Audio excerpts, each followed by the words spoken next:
All right. Jeez. All right. So you got the underlying energy down. All right. So remember, Libra, this is typically you, but feel free to go onto the other side here. Okay. And I'll even say, you or the other person, depending on if you guys resonate with the side at all. But yeah, we got some old issues coming up here, and it's because of financial issues. This has having to do with security and feeling stable and feeling comfortable. Because honestly, it looks like you guys are not in a very comfortable place. You guys are in a very beautiful relationship though, because what brought you two together was because you guys are soulmates. This does indicate soulmate connections. This does indicate that you have a tie together that is profound. Okay. Now, outside of this reading here, soulmates don't have to mean soulmates, right? Excuse me, the lovers don't have to mean soulmates. They can mean that there is this like really profound connection that you feel between you and another person, and it doesn't have to be romantic at the same time. But because this is a soulmate investigation reading, the lovers will automatically mean soulmates to me, okay? Because I'm not reading for anybody other than a soulmate. So just to kind of clear that out, if anybody had questions or was wondering, but going into it, right, Libra or the other person, you guys are going in thinking of this relationship as the Three of Swords. This is an old issue, it's an old situation that you guys are having to deal with. And considering this is about finances and career, you're having some old issues about your finances and career, right? Your financial situation is an old issue that hasn't really gone away. And I think you're realizing from this standpoint, it's a personal issue, not really a romantic or relationship issue. It's affecting your love life in a small way because I think it's bringing out an aggressive aspect of you, and possibly the other person is coming out a little more aggressive. But it's because if there is any real aggression, it's not really because the other person is a factor in that.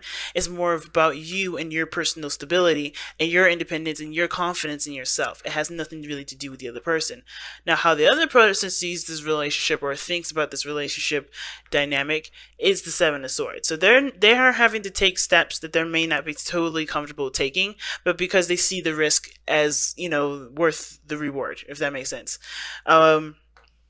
Now, yeah, they just feel like they definitely stepped outside of their comfort zone, or they are stepping outside of their comfort zone. Again, this puts people on edge, considering if you're being triggered right now, you're not going to be the most friendliest, happiest person ever. You're going to try to keep your composure. You're going to try to be kind. You're going to be trying to be nice. But with that Knight of Swords, there is combativeness. There can be combativeness. There can be some people on the offense or on the defense, right? But not because they're trying to be mean, not because anybody's trying to be rude, not saying that it's a reason to be that way or giving that kind of excuse to say, hey, if you're aggressive, that's cool, it's fine. No, it's not okay. You should not project your pains and anger towards anybody else, but it's understandably so, because we're human beings and that's what happens, right? Again, not saying that you should or that anybody should be treating you any sort of way because they're stressed or because they feel a lot of pressure or because they're in a very uncomfortable situation. It just means that, hey, understanding where this person is coming from, they're not in a situation where they're not comfortable with themselves. Okay, so that makes sense, right? So if you're being lashed out at and you're lashing out at somebody else, give yourself that time and compassion, but understand that that's not necessarily appropriate for anybody to treat you or you to treat anybody else that sort of way. But this person is definitely not in a comfortable situation. Seven of Swords is saying that they're not comfortable. They're taking a risk. I think this person sees this risk as worth the reward because we do have the lovers that brought you two together. So that is love. Love has brought you together, connecting with one another, connecting with each other, being the halves of each other that work as a whole, So like, for instance, you may be the brain and the other person may be the heart, right? Or the other person may be the brain and you be the heart, right? You guys add and contribute to the relationship in a very beautiful way. But I feel like it's a work in progress because you guys have the Knight of Swords. Either you guys are working together and fighting together, or you guys are fighting against each other right now and trying to work together. Because the challenge is the Chariot, right? Which is getting a balance, moving forward, working together to make progress. The challenge is that. So some of you guys are having a really hard time working together to make that momentum, to push forward with that. And it's not, like I said, it's going to take time, whatever this is, right? To work together, work this through, and understanding where you guys are personally to be able to work together. That's the first step, right? You're not going to be able to work together efficiently until you know where you are coming from, why you're upset, where all this is really hitting home at, because it doesn't really have anything to do with the other person. It has something to do with where you were before. It has something to do with you in the past.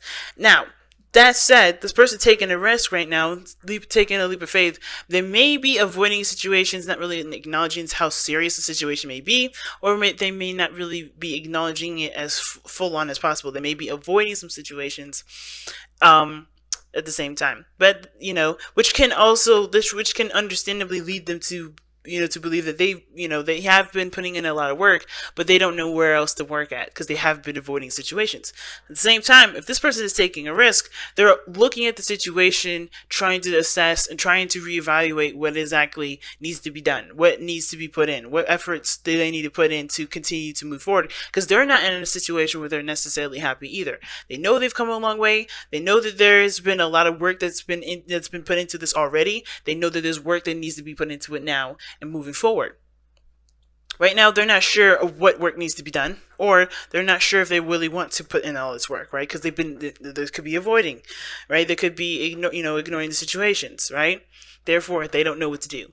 But again, like I said, the other way around, the other way I'm reading this is that this person is taking the risks and doing everything that they feel uncomfortable doing. And they're trying to figure out what else needs to be done because, yes, they've come so far. They've worked so hard to get to this point. They're not looking to fail now. They're looking to expand. They're looking to grow. They're looking to move forward. And you're doing the same thing. You guys are very happy with the accomplishments that y'all have made. You guys are very happy with where you are at this moment. You guys see the situation as a success, and you guys are proud of where you're coming from. You're proud of how hard you've worked. Even though finances and money may be coming up as a situation for you guys, you're not letting this dictate your relationship in the sense of, of this relationship being a success or not.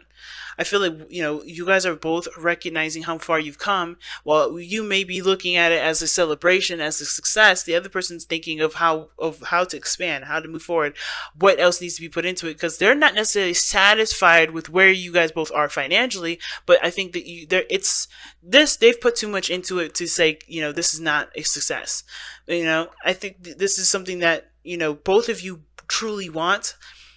I think this person's taking a very practical approach to it because they do have love for where you guys are, but they want to see more. They believe that there is prosperity. There's more to come out of this. There's so much more to grasp from this, right? There's potential for greatness here. And this is not where they, imagined you guys just staying at. Not saying that you're staying in that situation either with the Six of Wands. This is you guys recognizing the steps that you've taken and being happy about it and wanting to celebrate and just to be in the moment. But this person's thinking about the future. Think about what needs to be done further. What else needs to be taken on instead of necessarily being in the present, if that makes sense. Now, considering that you guys have the Six of Wands in your future, let's take a look as to why you guys show yourselves as successful, but have the Three of Swords here. You have heartache, you look at the situation and the relationship, and it brings up some triggering stuff, right? Triggering stuff about you and your personal life. And it's because of, like I said, stability, independence, feeling comfortable, feeling stable, right? Some of you guys may be feeling alone in your relationships right now, even though you see this relationship as a success, because it took you so long. It took a lot out of you to get to this place for some of you. Some of you guys, you may have, you may be aware of a lot of these old triggers and old things that you've, experienced and dealt with, and you're dealing with them in a positive way, but you may still feel isolated. Right? You may still feel very alone because you may not be, and because what did I just say? Right? It's like you are in the moment enjoying yourself. You are in the moment trying to enjoy where and how hard you've come to this situation, right? You're being in the moment. You're in love with right now. Even though you see this situation as a trigger for old stuff coming up, especially with your security and yourself and being independent, you're more alone in the situation, enjoying your lavish garden, enjoying where you are, even if it isn't necessarily ideal. Maybe you're alone and enjoying where you come. You're alone and enjoying your success, while the other person is taking the approach of focusing on what they want, focusing on how to continue to manifest what they desire, putting the energy toward it, focusing on what needs to be done. They're very mental about it. This person is very focused on the practical and the future, and they're not enjoying the moment. They want to be in a situation where they can enjoy the moment without stress, without anxiety, without worry, without doubt. They want to enjoy it without wanting anything more. But you're already in that position in a sense, but you're in a situation where you are financially perhaps, affected, or you feel like you're alone in the situation because you're the only person enjoying it and being in the moment with it and not focusing on what needs to be done later on. You're focusing on what is happening now and nobody's catching up. Or no, this person is like, I need to keep moving. I need to keep moving. And neither one is bad, but I do see the imbalance. I do see where both of you guys are having a struggle or struggling to see each other eye to eye. Because while someone is like, yeah, I'm great, I'm happy, I know we come a long way, this is successful, but I need to keep moving because this is not what I imagined our future to be like. This is not how I imagine us being together to be like. Well, but you're like in the moment and happy with where you guys are because that is a success in itself. The work that you put in was success in itself.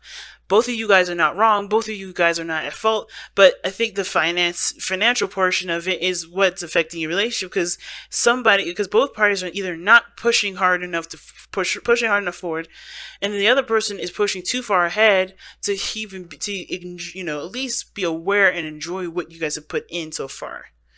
It's a really interesting read and very clear, honestly. Very clear. All right.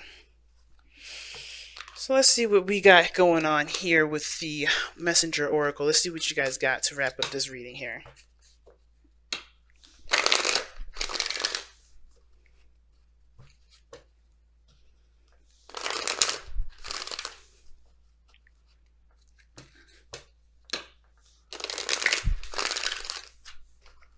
And like I said, remember the sides, right?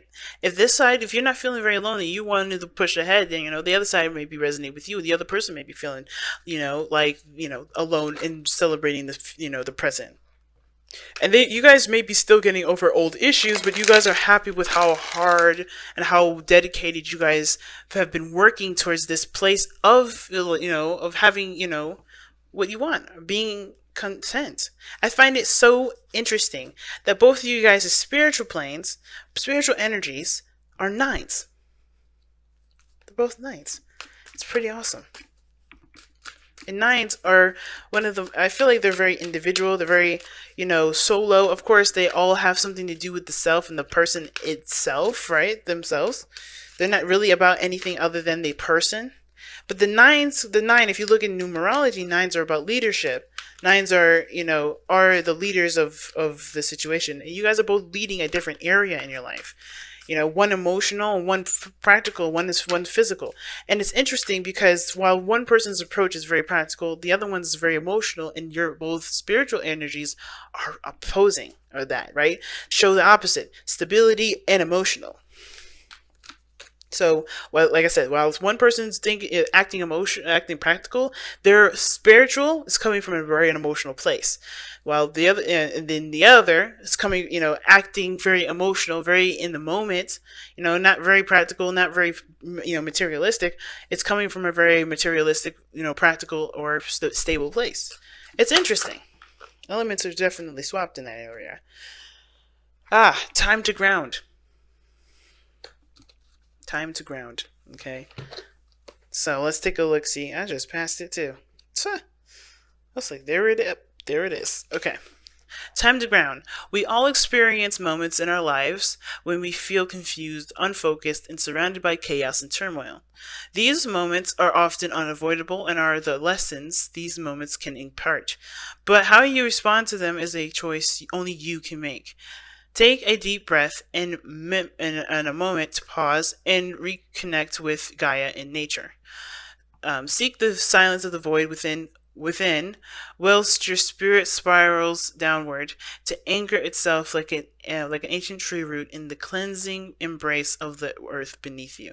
So it's pretty much saying, like, even though the world is going crazy, even though your finances may be on point, maybe need improvement, it don't change how you react to it. It doesn't change how, nothing changes unless you react to it in a sense of panic and you react in a sense of bliss and happiness. Nothing, really what I mean is that the situation is happening. It's up to you to face the situation in the way you choose. You can either choose to panic with it and go crazy, or you can ground yourself, appreciate where you are, and do the best that you can. Because ultimately, the best you can do is the best you can do. You can't go and you can't do any more than that. You can't push any further. And to expect of yourself to do any further, it's not being fair to yourself, right? So I guess what I'm trying to say is the clearest, the best way I can say it, because I know a couple times I just said that sounded crazy. Right now, you guys are going through some financial stuff going on in your lives.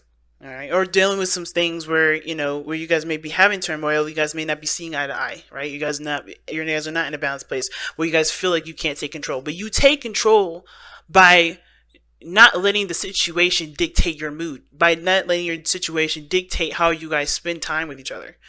You're gonna always have financial issues. You're gonna always have, family issues. You're always gonna have, moral issues or something in regards to something outside of your relationship. But that's the outside of your relationship, right? You're always gonna have political issues. You're always gonna have, weather issues. But does the weather dictate how you're going to feel today? Or are you going to say, hey, it's raining, but that is outside of me, and that has nothing to do with me, and it's not going to affect me because I'm going to continue to do the best that I can with what I've got, right? Right? And I know some people in the comments were like, yeah, but if it rains and you got to drive differently, you got to do different. Yeah, but they're still doing the best that you can. It's always still doing the best that you can, and knowing you're doing the best that you can, and still keeping yourself in a place where you can still stabilize yourself. Because at no point, at nowhere in this reading does it say that your life is going to crumble because you guys can't get your finances up, down, whatever.